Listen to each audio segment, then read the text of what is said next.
Hi girls, I am going to show you a technique called lace locking with your trekking shoes. With the purchase of your new trekking shoe, you do need to consider a half size bigger than you would normally get in a shoe.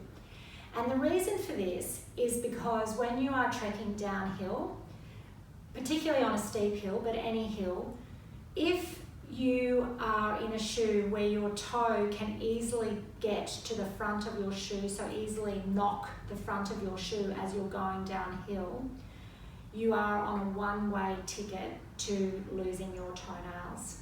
So the way to prevent that is to have a slightly bigger shoe so your toes end a good sort of between your thumbnail and your knuckle on your thumb, so at least that far back from the toe. So you can see that's probably a centimetre, 2 centimetres maybe even. So that's quite a distance. Because you are going that slightly bigger size, it then can make the back part of your shoe, or the part that goes around the top of your foot, feel a bit loose. So I'm going to show you a technique called lace locking, and a way to really secure the shoe onto the top of your foot so that feels really comfortable. Now this is something that you would do in the shop. In saying this, when you are purchasing your shoes, you have to try lots of different types of shoes on, because some could just simply be too wide a fit for your foot.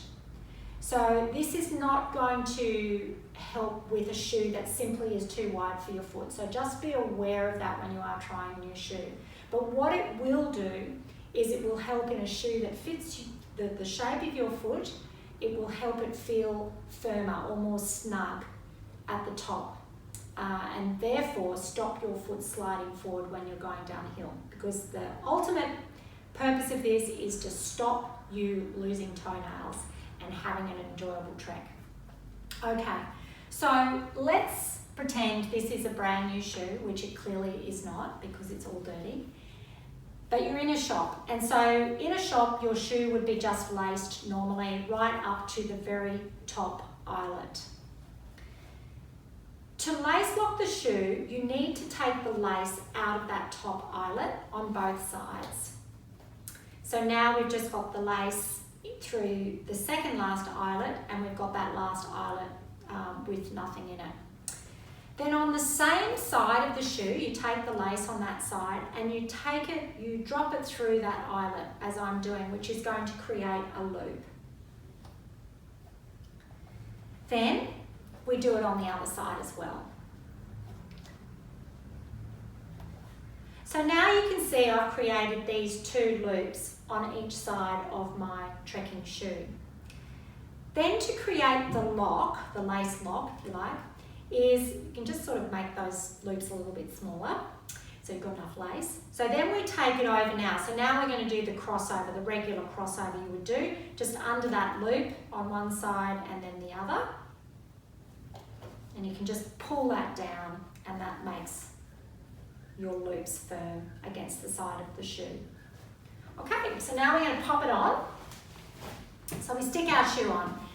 Now, I have lots not lots, but I do have foot issues, and it's mainly to do with my toes and the foot nerve that I've got at the front of my foot. So I actually can't have pressure on the sides of my feet, otherwise my foot goes numb, and it's very unpleasant to enjoy a beautiful day out in nature if you've got a numb foot. So I leave the top of my shoe, the laces there.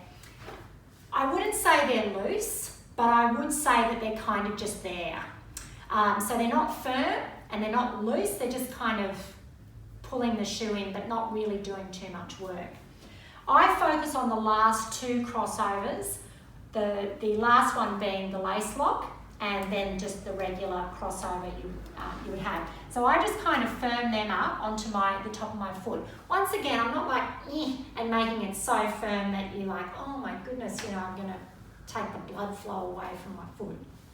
But it just firm. And then I grab grab my lace lock part and I kind of backwards and forwards like this, like a seesawing. So it's a pulling up and a pulling down, a pulling up and a pulling down. And then you can actually feel the coziness of the shoe coming in around you at the top of your foot. And it just feels really nice, you know? It just feels like, yep, this shoe is fitting onto my foot and it's not going to slip around once I've got it done. And then from there, I just do my bow. And depending on how shiny or strong your laces are, you will do a second bow like that. And so I am now ready to hike, except I'm in jeans and I don't have my other shoe in and I'm inside. So, but other than that, I'm ready to go. So the other thing is too, I'll just show you quickly, is if you've got really strong laces or laces that maybe have, I don't know, had a bit of salt in them, you might have been walking in a coastal area and they've got a bit stiff from salt. You can do another technique when you do that first bow. You can actually twist both sides of your bow, just twirl them around like that, couple of twirls. Oh, this one's not working. Yep, there it is. And then you do your second bow, because that creates a real roughness in your laces, like knobbly bits, so stuff for the fabric to hang on to. And that's an old army technique to stop your laces coming undone. So there we have it. That's how to lace lock your trekking shoes so that it stops your foot moving about. Happy trekking!